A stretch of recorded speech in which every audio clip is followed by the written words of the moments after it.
And we're live. Hey everybody, welcome into the Flippin Hippos YouTube channel. I'm Star the Flipping Hippo.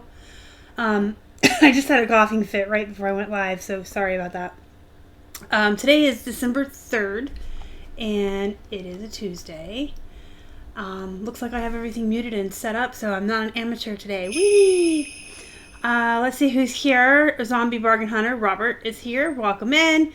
Christian is on the road as usual. $600 in sales. That's pretty awesome. Congratulations. Stark Raven Wild is here waiting for the circus. It's always a circus around here, all these hippos. Pete is still under the wrong name, but we're still glad to see you here, Pete. Welcome in.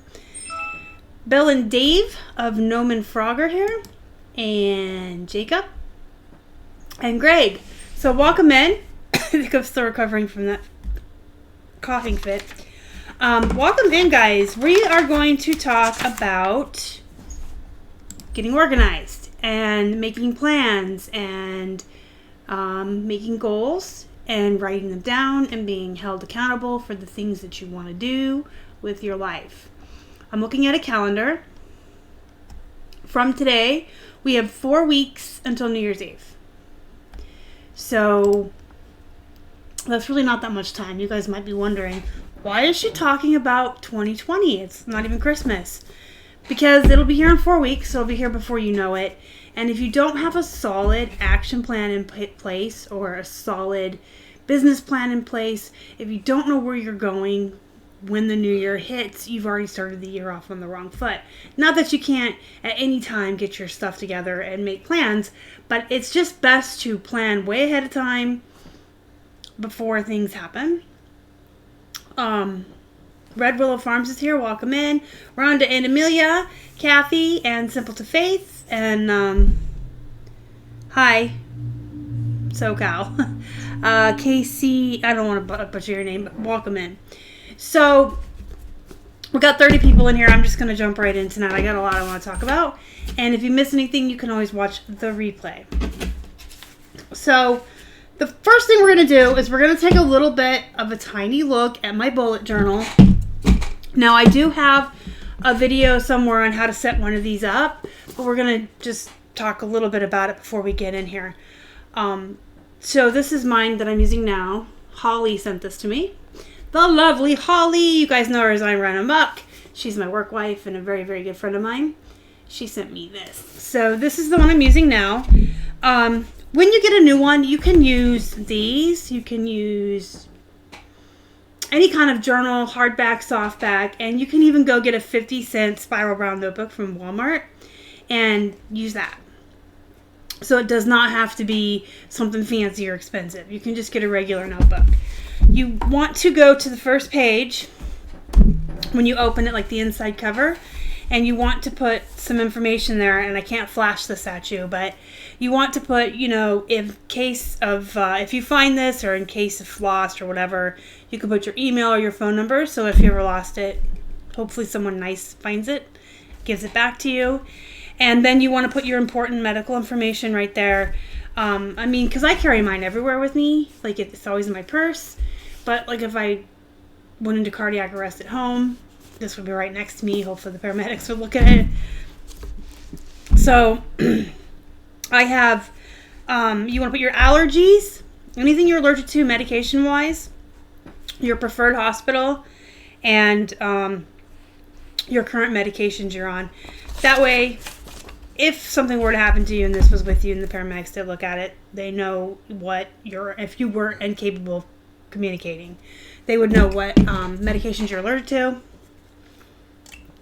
what not to give you, and what you're currently on so that they don't give you anything that would interact. So just like on the first page, I'm not going to flash it at you because you guys don't need to see my phone number and my medications. And then after that, you want to create an index.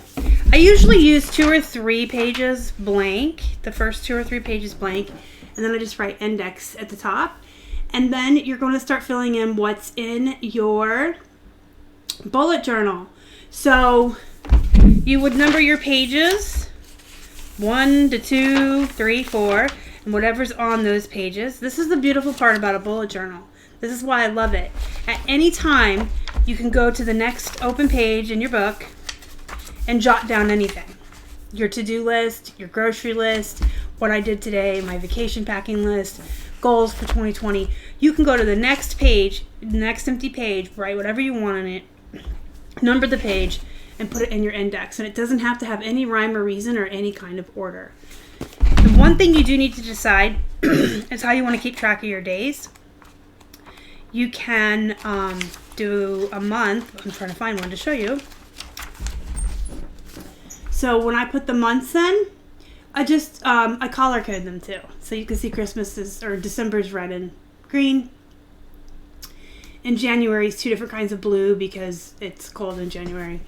But I put the actual number dates and then the day of the week next to them in the other color. And then I do a week at a time. I do a week out at a time.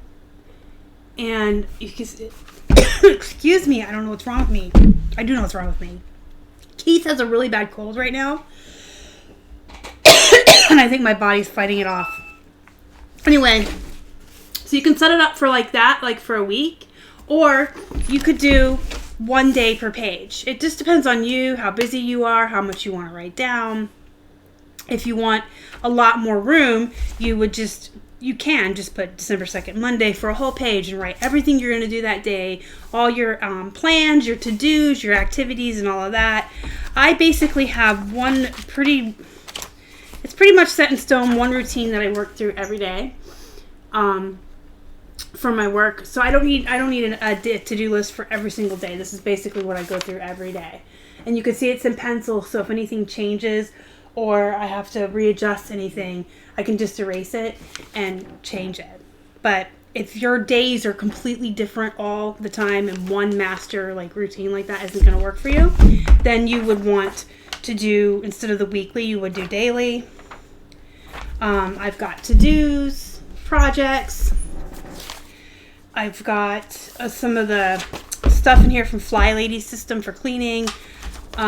It's a bullet journal is a diary, a journal, a planner, a scheduler. It's all of these things all in one. And the one thing I did want to point out.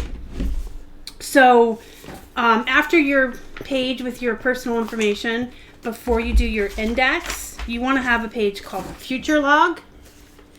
And so I only go 3 months out. So once every 3 months, I spend about 10 minutes and I create 3 months worth of pages. So I'll do 3 months each month, like that. And then week by week. And I'll do 3 months at a time and that's it. So if I make an appointment or something's going to happen farther than those 3 months I have in here, I just put it on that page called Future Log. And the next time I go in and add more months, I check the Future Log and I can put those appointments in there. Make sense? Replay, resell, first time catching a live. Well, welcome in, Kelly Joe. Shelly is here. Yay. Hi. Mama's here. Hi, Kelly. Welcome in. Thanks for all the kisses. Kim says, hi, I'm late. It's fine. And Jameson's Closet is here. Yay. Okay, so welcome in, everybody. So that's just basically how you set it up. And the thing is there's no hard and fast rules for these. You can look up YouTube tutorials and some blogs. Everyone does theirs differently. And you can do whatever you want. You can be as plain as a spiral notebook with just some writing in it. You can color code and highlight and put stickers. I do stickers because I'm 12, but I like these. I love these. So that's mine. And I told you guys that I color code mine. So again, you can have a black pen and do everything. Or you can buy packs of pens like I do. Yes, this is a bag of pens. All different colors, and my stickers and stuff are in here. In the description box down below, there is a link that says our Amazon storefront. If you click on that and you go to our storefront, there's a section there for bullet journal supplies, and you can go in there and I have the exact pens that I use in there and everything, if you wanted to do that. But anyway, that's just a basic how you set up a bullet journal. Okay? So that's like the number one thing I want you guys to do. I want that to be your goal. I've been talking about bullet journals for 2 years on this channel. 2 years. So if you've been here for any amount of time and you still don't have one, I don't know why. Sorry, guys. I've been talking about them for 2 years. So you should definitely have one. Even if it's as simple as going and getting the cheapest notebook you can at the Dollar Tree and just writing down a plan of action and a to-do list for every day. Or you can make it your whole life, whatever you want to do. All right. So, thank you for throwing up that link. Bill and David. I'm so sorry, guys. Keith is really, really, really sick, and I think I'm definitely getting it. But,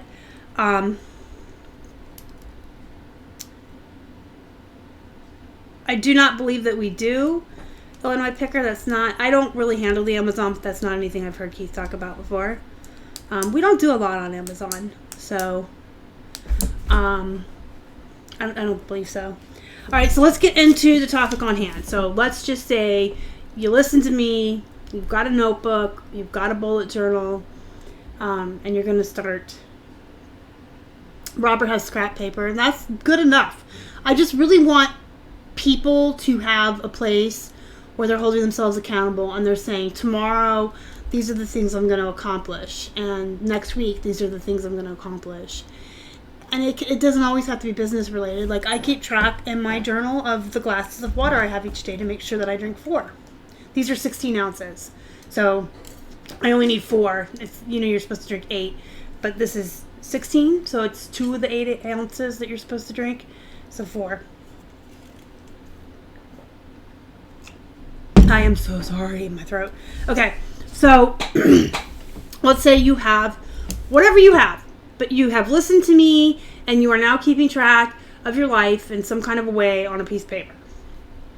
So the first thing that we need to do before we wrap up 2019, are your books in order? Because mine aren't. So guess what I'm going to be working on? Yeah, exactly. And welcome in, Illinois Picker, by the way. Yeah, if you hold yourself accountable and write down everything you do, you'll notice it more. So if you write down everything you eat, you might notice, oh my God, I drink 3 sodas a day and eat 2 candy bars a day. And if you write down how much time you waste on social media, you'll notice it. You know what I mean? Excuse me. So the first thing we all need to do before we have 2020 upon us in 4 weeks, we need to get our books in order. I'm notoriously bad for that. I am. So this is one of those things that I want you guys to do what I'm telling you to do and not what I do. Do as I say and not as I do. My parents used to always say that. I will be so glad when Keith finally gets to quit his job and stay home with me and do this full time, because he'll be taking over the books. I'm bad at it. I put all the receipts in a Ziploc bag, and I shove them in there until you can't close the bag anymore, and then I end up spending 8 hours one day just putting in receipts and catching up the books. And last year, it actually was, I had put off stuff long enough that, like, the weekend before the April 15th deadline, we had to spend, like, 2 full days on it together, getting everything in. And I swore to myself, oh, I'll take 5 minutes a day or 10 minutes a week or whatever, and I'll be so much better this year, and I'll put the receipts. No, I didn't. It's the one thing that I cannot get myself to commit to a time slot or a certain amount of time every week. There's a lot of things I don't like doing that I do because they're in my bullet journal. I've committed to it. 10 minutes a day, whatever. This is one of those things that I'm really bad at. So I need to take some time to do it. And January 1st will be here soon. And if you want to file, right away, we're entrepreneurs, so we don't have to wait for that W-2 or whatever from our employer. Once it's January 1st, if you have all your books in order and you're ready to go, you can file right away and just get it out of the way. Unfortunately, we'll probably not be doing that because I'm behind again. But that's one of my goals for next year. until Keith comes home, which should be soon. But until then, it's still my job. So one of my goals is to schedule it in and do it a little bit better. I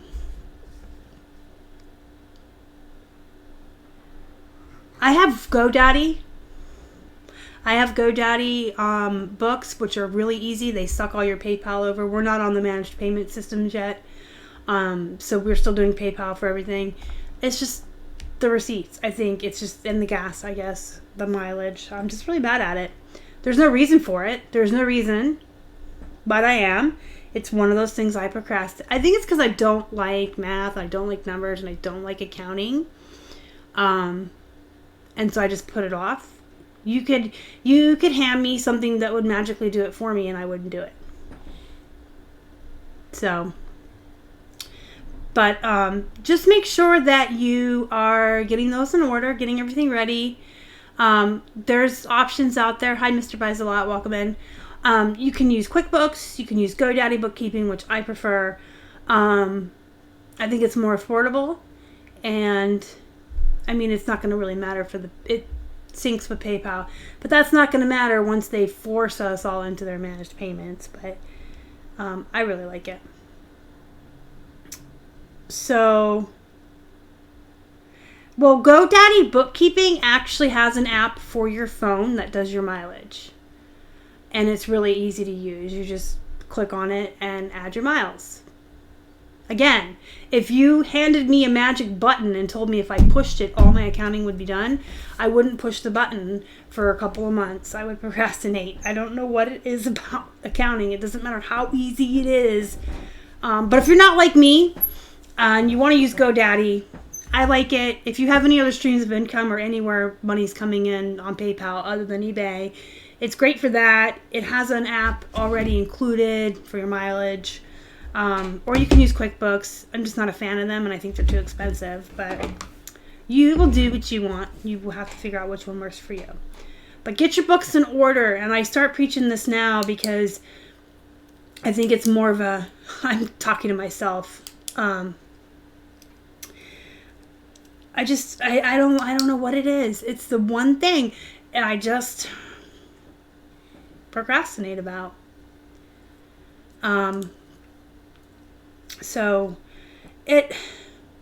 Okay, there's one other thing I'm procrastinating about. Mr. Buys a Lot comments, but that was not procrastination. I've been really super busy lately. That reminded me. So thank you so much for that, Mr. Buys a Lot. Yes, Keith and Casey were really, really hard at work the last couple of weeks, moving all of the wholesale lots from Casey's website, which wasn't an ideal situation. So they've moved them over to Shopify. So those of you that signed up for the wholesale lots, whether you want to sell lots or buy lots, it's all on Shopify. Real pretty, real organized. Keith and Casey worked behind the scenes on that for a while, for about a week and a half maybe, and put in a lot of hard work. It looks nice. So thank you. And then we, Casey and I, set up the Instagram and the Facebook page for it, and I did a lot of the graphics and the banners and stuff. And then I was supposed to start making stories and posting on Instagram today. Oops, I procrastinated. I'll get to it. So busy. I feel like you get so busy at the end of the year. I know how much it costs, and I know it's a lot more expensive than GoDaddy. Just saying, Illinois picker. And I really like GoDaddy. Like, I legit taught it to myself in 2 minutes. It's so easy to use. So affordable. So easy to use. You don't need to have any accounting knowledge or anything. I think the biggest reason I liked it, though, was the whole reason that it synced with PayPal. But we're going to keep talking about that, and I'm not going to have time for everything else. So, okay, make sure your books are in order, and then check your goals. If you made goals this year, which you should have because we talked about this last year and then in January, told you guys to make some goals. Check your goals. I hope you made goals for 2019 and see how close you are. If you've already surpassed it, good for you, but you'll have to raise the bar next year. I always believe goals should be attainable, but challenging. If they're too easy, clearly you need to make them more challenging, but you don't want to make them unattainable. You don't want to make goals that you'll never reach, because then you just feel defeated and discouraged. But check your goals that you made for 2019 and check and see where you're at.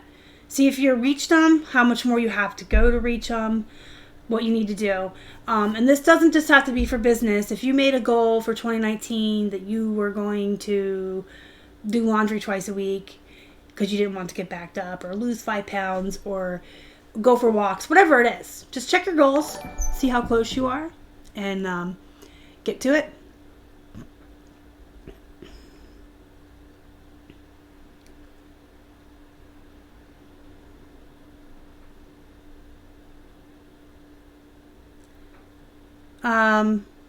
Bought an accounting system specifically for eBay. Worked great for 4 to 5 months, and I lost half my data. Yeah, that's kind of like the other shame of using a third party. You don't know if you're going to keep it. Like, some people that keep the spreadsheets and stuff, that can have backups, that's a good system too. But when you're using spreadsheets, you're doing all the work yourself. Whereas with third party apps, it's helping you. Wow, I must have hit a sore spot. Bye, Illinois Picker. Okay, so find out what you can do to be more organized too. So just like take a look at any of your goals you didn't reach, or anywhere that you feel stressed out, or anywhere that you feel overwhelmed, and figure out what you can do to alleviate that, to be less stressful. And that usually just comes down to just being more organized. So if you always feel like you're digging, like you can't find clothes to wear, chances are maybe you need to do laundry a couple more times a week, and you can make that a goal. Or you can make it a goal to fold it and put it away right when you do it. If you feel like you don't have enough time in the mornings and you're always stressed out trying to get out the door, like say you have kids or whatever, you may want to implement some kind of new routine where maybe everybody sets their book bags and their keys or purses, whatever, out the night before, right by the door. It's called the landing pad in the Fly Lady system. And everyone can get everything ready the night before, and maybe, get up 5 or 10 minutes earlier, and then everything's ready and you won't be as stressed. So those are just like a couple of examples. But if you're stressed out somewhere, or you feel overwhelmed, chances are it's only because whatever that thing is that's stressing you out is not organized. It's overwhelming because you need to find some kind of a routine or system. So those are just things that you want to think about at the end of the year, going into the new year. Where am I at on my goals? What can I do to fix them? Am I ready to file taxes? And what can I do to be more organized? How can I streamline my life? How can I relieve stress? So that said, now I want everyone in their system, however you're doing, whether you have a journal or a notebook or scratch papers. So I keep getting lost because I keep reading the chat. Later tonight, or sometime in the next 4 weeks, we have 4 weeks until the new year. So later tonight, maybe start thinking about it. And then before the new year, I want you guys to make 3 lists. The first one, I want you to make a list of 10 things that you can improve or add to your life to help alleviate that stress I was just talking about. So think about 10 things that stress you out, or 10 things you think you can streamline a little bit better, or 10 routines you can implement to help you out. If you find, here's another good example. If you find yourself every Sunday spending 10 hours cleaning your house, is there any way you could clean for 10 minutes every single day and alleviate that? So make a list of 10 things that you can do to streamline, or make new routines, just anything that will help you live a better life. Because at the end of the day, when you have really good routines in place, and you're doing things in smaller chunks instead of big overwhelming chunks, if you're planning ahead, if you're being organized, things will just fall into place and you'll be a lot less stressed out. Mr. Save-A-Buck says, love your shirt. Thank you so much. It came from Bill and David. Noman Frog sent it to me as a present. The second list, I want you to make 10 business goals for 2020. 10 sounds like a lot, but it's really not. 10 is very easy. Branch out to a new platform this year. Try a new type of inventory I've never tried before. Try sourcing somewhere I've never sourced before. Start posting on Instagram every single day. Build up my social media. There's a lot you can do for your business. You got to get out of the mindset of we're just resellers that sell on eBay. We should be all over the place. We should have multiple streams of income. So you want to write down 10 new goals for 2020. And then look, and a year from now, we're going to be sitting here and I'm going to be telling you, look back at your goals for 2020 and see how close you are. See? And then write down 10 personal goals for yourself. And that can be anything under the sun. Drink more water, make my bed every day, dye my hair a weird color I've always wanted to do but was never brave enough. Whatever you want to do, just 10 goals for yourself that will make you happy. Yeah, see, Robert's saying he reorganized his storage and now he saves hours a day. Just being organized saves so much stress and so much time. All right, I want you guys to make a giant money goal for 2020. And by giant, I mean whatever is good for you. Because everyone's at a different place in their journey. So a hobby seller who still works full-time out of the house may just make a goal, I want to make enough in 2020 to take my family to Disney. Someone that's doing this full-time that made 20, 30, 40 grand this year might say, I want to double that next year. Or, at least bring in 10 more. So it's going to be different for everybody. But in your little journal or your notebook, write down a goal for how much money you want to make in 2020. And again, think outside of the box. It doesn't just have to be money from the sales on eBay. It can be all your little streams of income all coming in together. But then you need to figure out which streams are bringing in how much. So you have little goals. So for instance, you have this number here. This is how much I want to make in 2020. And say I want 50% of my income to come off of eBay. So let's say my goal was $60,000. So I want $30,000 on eBay. And then I'll have to figure out how I'm going to make that $30,000 on the others. But I'm going to give you guys the example of eBay.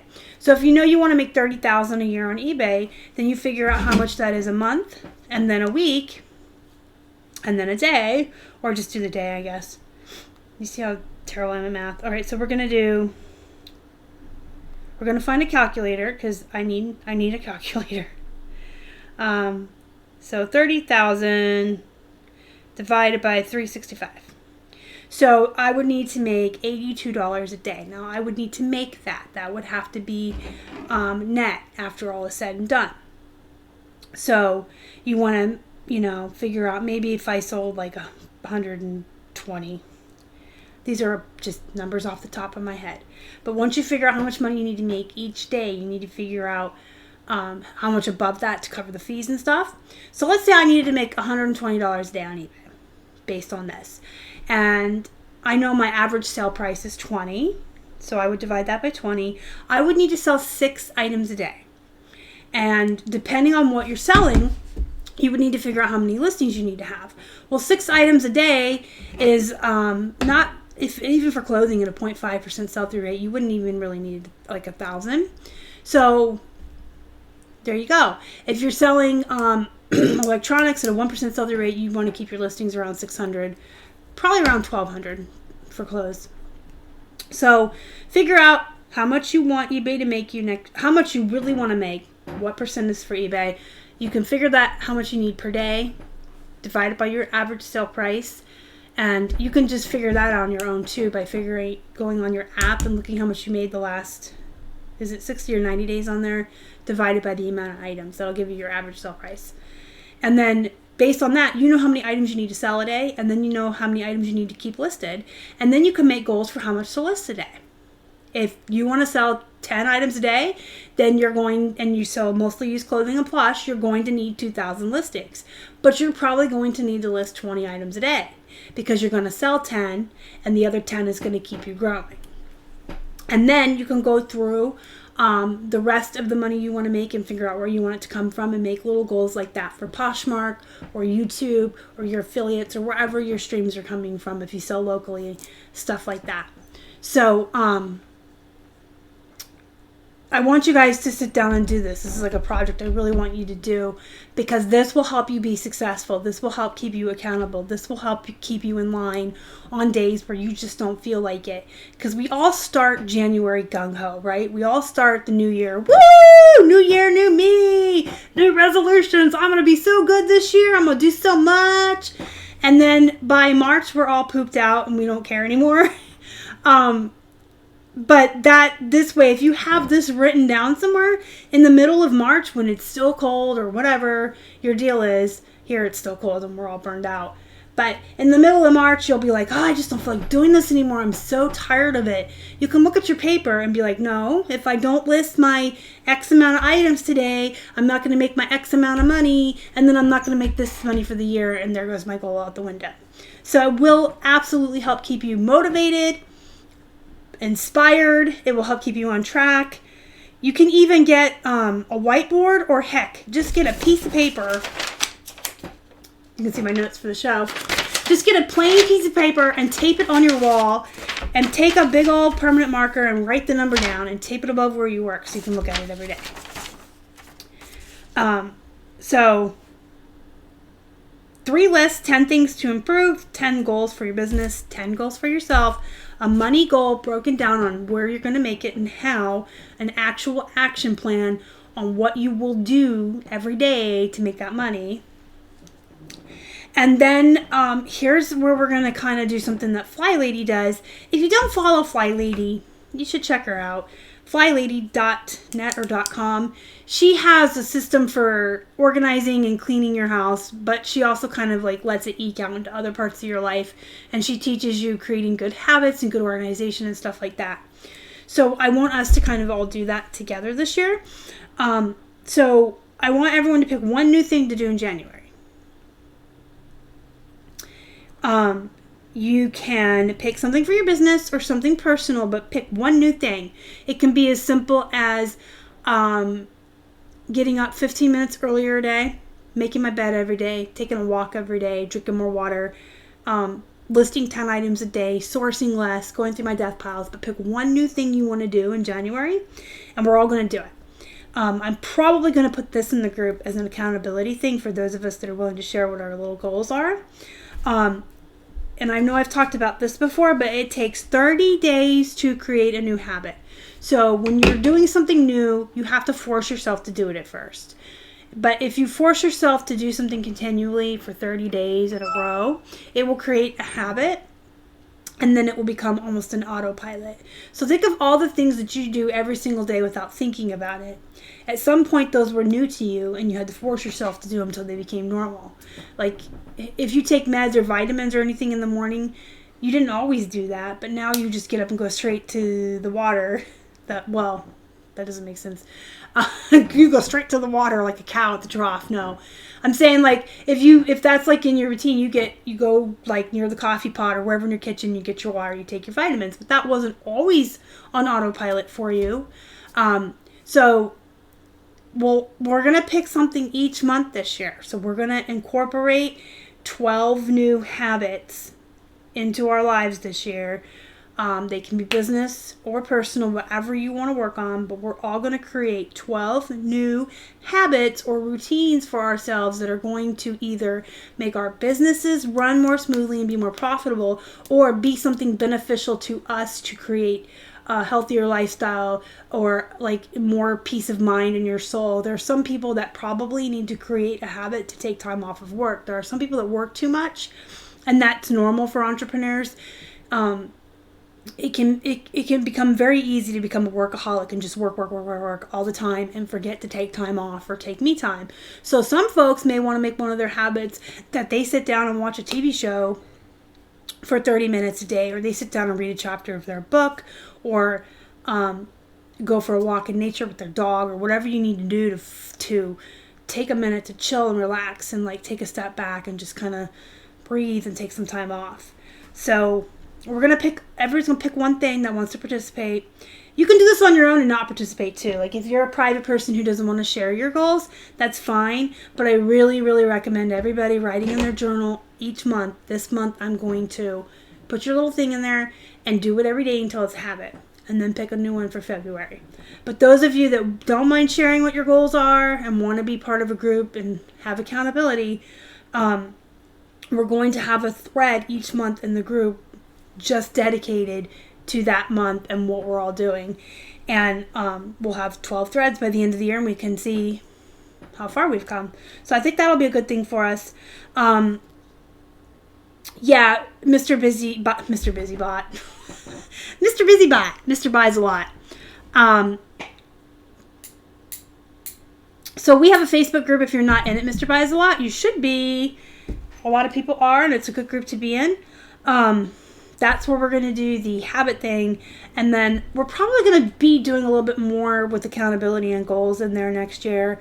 Because like you said, when it's not only just having the community support group, but telling people you're going to do something makes it more real. And I've talked about this on the channel before too, but think about if you tell yourself privately that you're going to quit smoking or go on a diet. You don't tell your family, you don't tell your friends, you don't tell anybody. You don't really have to do it because nobody's going to call you out on it because you don't care. If you said you're going to do something just to yourself and then you go sneak a cigarette or you sneak a donut, you're not going to yell at yourself. But if you tell your entire family, I'm not eating donuts anymore, I'm not smoking anymore, and they see you smoking or eating a donut, they're going to call you out on it. So it's always good to share and announce these things. I also want you guys to keep in mind money, savings, capital. So if you haven't made a budget in your personal life, now is probably the time. I saw a thread about this in the group actually the other day, and it was a really good thread. They were having a really good conversation, the folks involved in it. They were talking about Dave Ramsey, and they were talking about, he has some apps and some stuff, but there's some free apps online that help you to organize your family budget and your monthly budget and your bills. And then there's the envelope system that Dave Ramsey has. If you're not familiar with that, Dave Ramsey says to get envelopes for everything you spend money on and write on them. So like groceries, personal bills, and you put cash in all these envelopes, and that's your budget. So if you say we spend $500 on groceries a month, you put $500 in there, and when it's gone, it's gone. And it helps you to be more accountable for the money you're spending because you're not just handing plastic over. You know how easy it is just to hand your cards and just spend, but when you're looking at dollar bills and change in an envelope, you're actually counting it. But that's his envelope system. So they were talking about that in the thread, and they were mentioning a lot of really great free apps for folks to keep track of their budgets and stuff. So I would encourage everyone to do that. You guys know that Keith and I are huge fans of Dave Ramsey, and we are very big advocators for keeping spending in track and saving your money and building up capital and having a nest egg and all of that. And we learned most of that from Dave Ramsey. So I would absolutely recommend everybody having some kind of a budget, and there's tons of free stuff out there to help you. And then you can implement a budget plan for your business as well, so you can build up capital. If you're sourcing too much, maybe you want to cut it out for a while. Here's the thing. If you're constantly spending money and you're not listing everything that you're spending the money on, you're not making any money. You're just spending money, and it's sitting there or over there. Wherever your desk piles are, that's piles of money just sitting there. Like, would you put money in a pile on your floor and step over it and ignore it? Probably not. So that would be something to think about when you make a business budget plan. You may want to consider how much you're sourcing versus how much you're listing, and make rules with yourself. Like, I have to cherry pick until my debt piles are gone.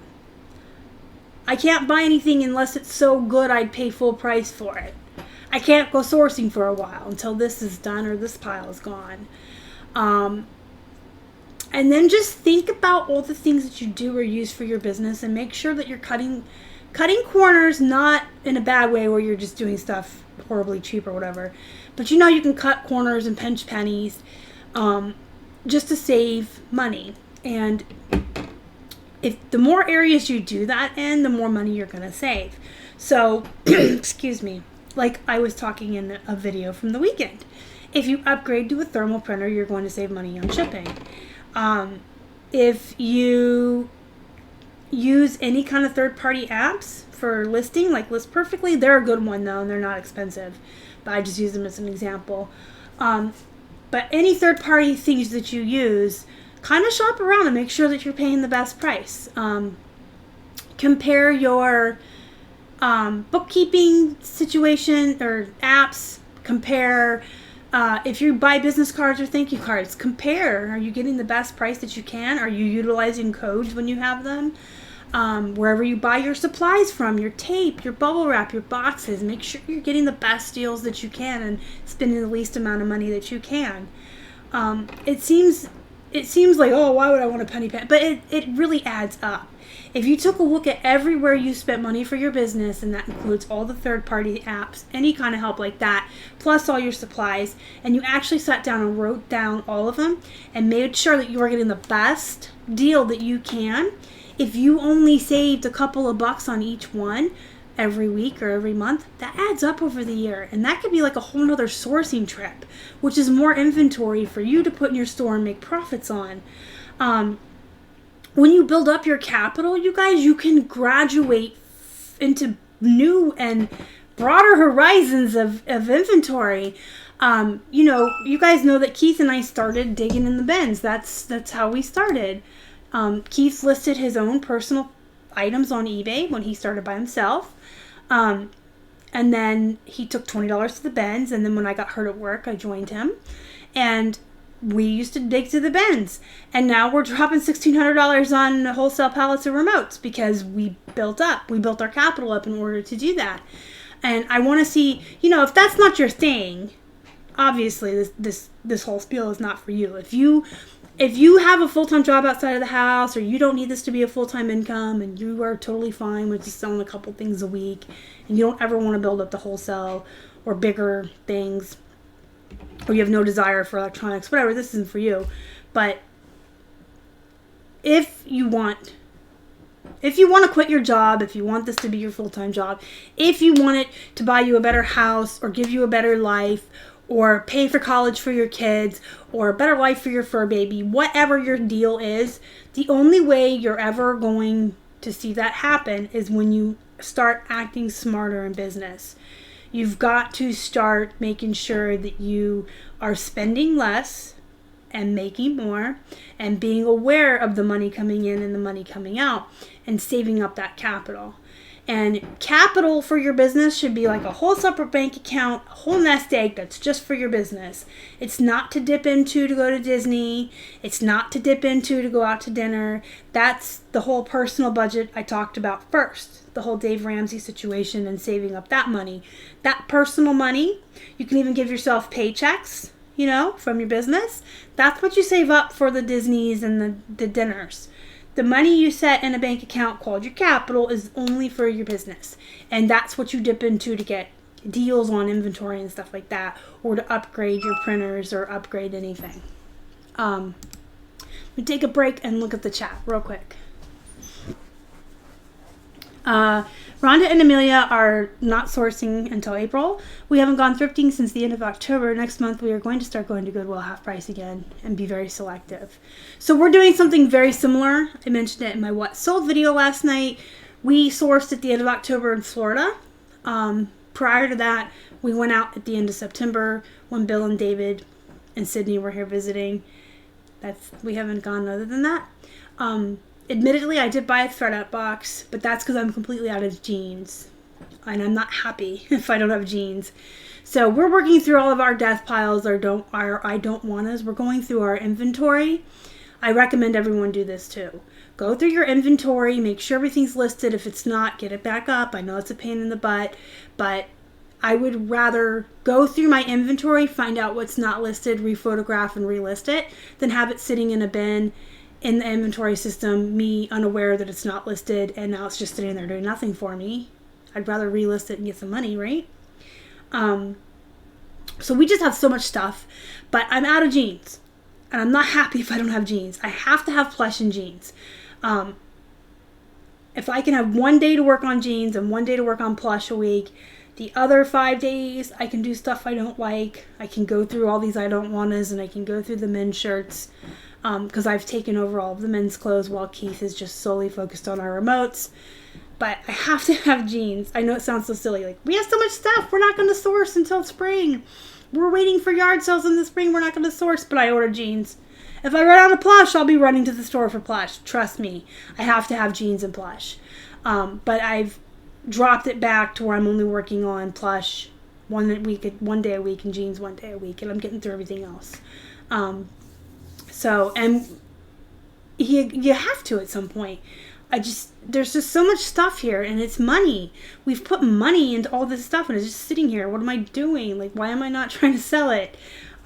It just becomes, look, Ron and Amelia said the only thrifting they've done is the thread-up boxes. So yeah, those are amazing. I have one coming, and I will do a live unboxing with you guys like always. Robert says he loves the bends. I'm not a fan, but I know they're different wherever you live. I've seen really bad ones. I've seen some that are really cool and clean and nice. I guess it just depends on where you live. Ours are kind of, I don't know. And it could be a lot of it's my back too, because it's hard for me to get in there. But Rhonda and Amelia are going through their inventory again on Friday. Yeah, you guys think a lot like me. And Megan Mawiney. She does a lot of the same stuff I do. And we'll talk. And I'll be like, so I'm doing this. And she's like, so am I. So, yeah, it's like a lot of people have like the same kind of mindset in business. And it's really funny when you hear that other people think and do the same things that you do. And you're like, oh, I must be on the right track if other people I know are doing this too. Robert says, I don't want to go to your house, Robert. I'd steal all your plush and we wouldn't be friends anymore. You'd be mad at me because I'd be like shoving them in my suitcase. Stealing them all. Cases of new plush this trip, man. So, yeah, I haven't been sourcing. I've sourced twice since September. No. I mean, I'm counting Florida as one, but we went to... One day we went to all the Salvos, the Salvation Armies. One day we went to all these... I mean, we went to like probably 15 stores maybe in Florida, but I'm counting that as one time because it was over a week with my friends that I was on vacation with. But there's so much plush in this house that's not listed. It's embarrassing. It's not embarrassing. It's not embarrassing. I have dust piles of plush. And I'm not embarrassed. My name is Star and I'm a plushaholic. I want to go find more, and there's like so much. It's ridiculous. And I did go through the plush in October, right before we went to Florida. I did go through all of our plush inventory. I redid our entire system of how we organize them and store them. They're so nice now. Like Robert was saying at the beginning of the video, when he got organized, it's so much nicer. It's so easy to grab them now when they sell. They're not mixed up. But I did go through all of them, and I found a box like this big that I was putting them into that weren't listed. So I got a ton of those, but it is what it is. Mr. buys a lot. Only plush I ever buy is characters that are vintage. Yeah. Robert and I have no qualms. Robert has like 4,000 plush listed, and he just buys them all at the bins for really, really cheap. The return on investment is great on plush. If you have the ability to store them, and you can get them for 50 cents or less, they're great just in quantity and volume, even the little tiny bread and butter ones. If I sit on a timer for like an hour, I can photograph 20 to 40. Now I know that's like 20 to 40, that's a huge difference, but if they're all nice and clean and ready to go, I can do 40. If I have to stop and spot clean them or lint roll them, sometimes it's like 30, 20, depending on how many I have to fix as I go, because I prep them as I go. I don't prep them all and then photograph. I just pull them out and do them. And then I know most of my plush well enough that I don't even comp them anymore. I don't comp jeans at all unless it's a new to me brand. Some plush I have to comp. I usually cheat. Hey, Robert, you want to hear what I do? When I have a new to me plush, I usually cheat and just check Robert's store. And if he has it listed, I price it like at what he has, because I trust his judgment on it better than the comps. Because a lot of times, like the My Little Ponies I talk about all the time, that's a good example. You can see these like tie sparkle My Little Ponies. People sell them for $4 to $8 free ship. Well, I list them for 13 to 14 on the regular and get that, or sometimes like a best offer of 11 to 12, and they don't take long to sell, because I chose to ignore the cons. Plush, as long as your pictures are great, really, really good, and you know what you're doing with your titles and stuff, I think you can ask a lot more than the comps in a lot of cases. So when I have new to me plush, I always look at Robert's store before I check the comps, because I trust him better, because I know that he's like me and he likes to price hide, and he does what he wants. He doesn't comp either. So he says LOL. I also do the same for jeans. I check Megan and Sydney. So if I have new to me jeans, I will check Megan's store and Sydney's Posh Closet before I comp them. All right, so make a plan to save money is what I was talking about. More profit means you're going to save more money, and then you're going to have your business grow. And everybody wants their business to grow. Even if you're just a wee little hobby seller who does this on the side, you still want to make more money, because whatever your goals are, take your family to Disney, go to Universal, you got to have the money to do the things that you're planning to make the money for. So, oh, I just cracked all my knuckles. Sorry, guys. I know that's kind of gross. Courtney sold the plush today on Macari. Profit of 6. Yeah. Plush are great that way, I think. They're kind of like ties, but not. They're like ties. They are. The small ones. They don't weigh much. They're easy to list. Kim, are you in our Facebook group? If you are, you can put a picture of your plush and ask for help. There'll be plenty of people that will be willing to help you. There's a lot of plush lovers in there. So speaking of Macari, I have an announcement to make. I'm going to be listing on Macari again. I know. I'm going to be doing a video tomorrow, pre-recorded, not live. I'm dropping it. I'm going to go over List Perfectly with you guys again tomorrow, for those of you that haven't started using List Perfectly. I'm going to go over that wonderful app tomorrow again with you guys, and show you how easy it is to use to go from eBay to Poshmark and from Poshmark to eBay. And then you guys are going to get to watch me on a screen share, list my plush on Macari, because I'm getting back on Macari. But we'll talk about that in tomorrow's video. And I also want you guys to start keeping in mind how much time you're wasting. There's going to be an upcoming challenge for that. It's something we've done before, but in the next couple of weeks, as we get towards the new year, I'm going to have a challenge for you guys to see how much time we're all wasting. So, see, I'm not that excited. Here's the thing about Macari. We've tried it twice. It was poop.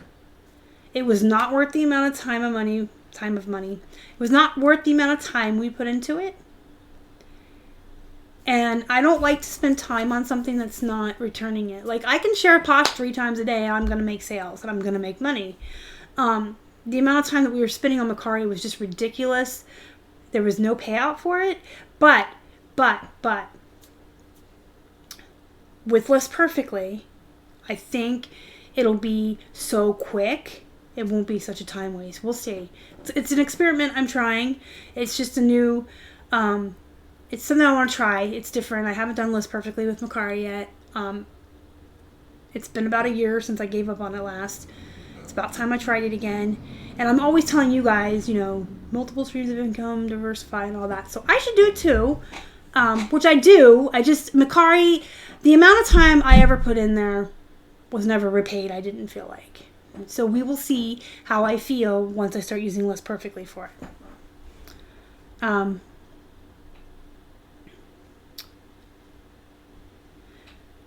So they're working on a program to keep your inventory managed for you. Personally, I wouldn't trust someone else to do that. I don't know. It would worry me. 91,000 listings is a lot, but I don't know. I know they were working on it. Rhonda and Amelia, they have a group on Facebook. If you want to join it, you can. The girls that developed it, they're in there and they answer questions all the time. There's a lot of people in there that can help you out if you're interested in List Perfectly. You can join the group and learn everything you need to know. Rhonda and Amelia are trying Macari. We've tried it twice and it just didn't work, even with just plush on it the second time and vintage plush and stuff. Kim, yeah, you should absolutely join our Facebook group. It's the Flippin' Hippos Reseller Pod. Links down below. You should absolutely be in there. It's a great group. Tons of information. Tons of people in there that are knowledgeable on all kinds of different things.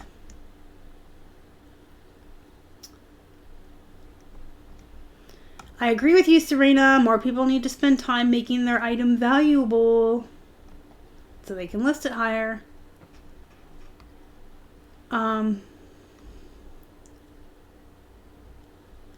Hi, Spot Picker. So everybody seems to think List Perfectly is good with Macari, so I'll win that challenge and I'm not proud of it. It's not about winning. It's about accountability. All right, so I'm going to recap real quick what we talked about tonight, just so you guys have it in your heads. I hope you brought your journals with you and your pens, so you've been writing this down. Make sure you have some type of a journal. I don't care if you staple scratch paper together. You need some kind of a book with a pen or pencil that you're writing in to keep track of stuff. Check your goals for 2019. Make sure you're still on track to hit them. What do you need to do to hit them? What can you do to be more organized? Get your books in order so you're ready for tax time. Create 3 lists for 2020. 10 things to improve or add to your life. 10 business goals and 10 personal goals. Make a giant money goal for 2020 and figure out where you want that money to come from, and then figure out how you're going to make it on each platform. You can break it down into how many sales you need a day and stuff like that. Create 1 new habit in January. You got a couple weeks to think about that, but we're going to do a thread in the group every month from now on where we're going to create 1 new habit to benefit our lives, whether it's our actual personal self and our soul, our house cleaning, how good we clean house, or our business. But we're all going to create new habits this year. Make a personal budget and a business budget. Stick to them. There's tons of information online for Dave Ramsey and apps to help you do this so that you can build up a savings account for you personally, like a little nest egg, and then you'll also be able to build up your capital. Think about where you're spending your money on your business. Actually make a list if you have to. Make a list of everywhere you spend money for your business and see where you can cut back, cut corners, spend less so that you have more money for the capital to reinvest into better inventory for your business so that it continues to grow in 2020 and you can hit your money goal that you set at the beginning of the year. Everybody wants to have their business grow. From the wee little hobby seller all the way up to the full-time seller, we all have different goals on what kind of money we want to make and where we want our business to be. But you always have to be thinking of where you're spending your money and how you're getting your profits and what you're pricing your items at to hit your goals, whether you are just saving up for a vacation for the family or you're saving up for a $100,000 car or to pay off a debt or college tuition or it's your full-time job. You know what I mean? And then we're going to have an upcoming challenge. Probably next Tuesday's live show is where we're going to talk about it. We're going to have a challenge on how to stop wasting time and be more productive.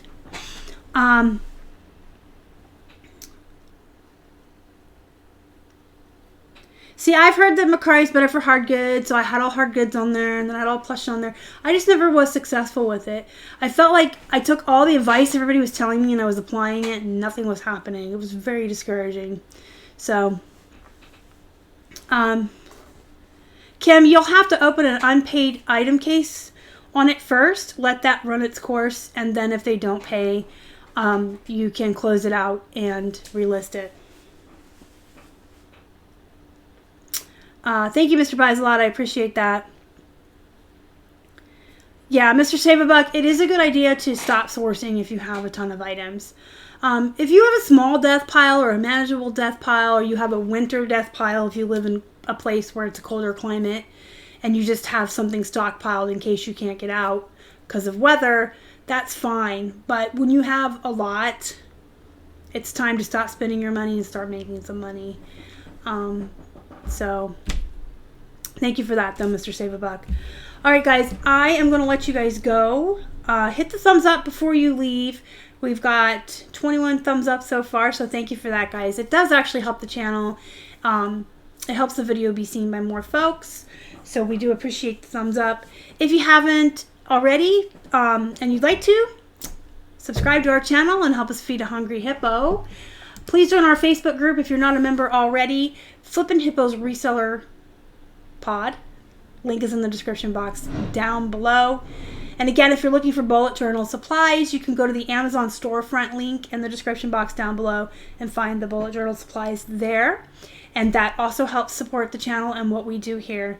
You can find us on Instagram, Facebook, and Twitter. We're at Flippin' Hippos across all social media. And I guess until next time, guys, go make your lists. Go get ready for 2020 to make it the best year ever. Go be productive. Go make some money. Thank you so much for watching and for spending an hour with me tonight. I absolutely appreciate each and every one of you. You guys are the best. Mwah. Bye.